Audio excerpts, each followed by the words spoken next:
كأنهم حمر مستنفرا അല്ലാഹു അവനെ വിളിച്ച പേരെന്തെന്നറിയുമോ? അല്ലാഹുവിന്റെ ഖുർആൻ കേട്ടിട്ട് നിസാരമാക്കുന്ന മനുഷ്യ, അല്ലാഹു നിന്നെ കഴുതയോടാണ് ഉപമിക്കുന്നത്. അല്ലാഹു കഴുതയെന്ന് വിളിക്കുകയാണ്. നീ കഴുതയെ പോലെയാണ്, നീ കഴുതയെ പോലെയാണ്. മസലുഹും കമസലിൽ ഹിമാരി യഹ്മിലു അസ്ഫാറാ. അല്ലാഹുവിന്റെ വിശുദ്ധമായ ഖുർആൻ എവിടെന്ന് പറഞ്ഞു തരുന്നുണ്ടല്ലോ.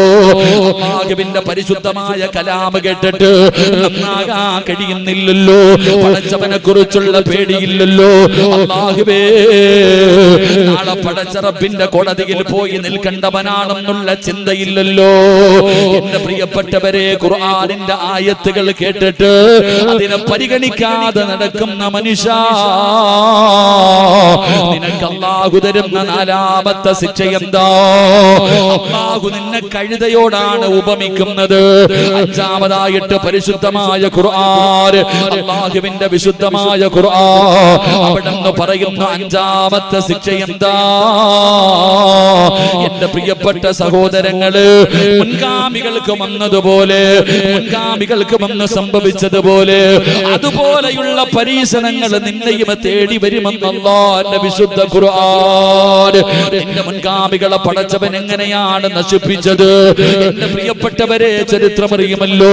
പരിശുദ്ധമായ ഖുർആനിന്റെ അകത്ത് അല്ലാഹു സുബ്ഹാനഹു വ തആല നൂഹ് നബിയുടെ സമുദായത്തെ നശിപ്പിച്ചത് എങ്ങനെയാണ്?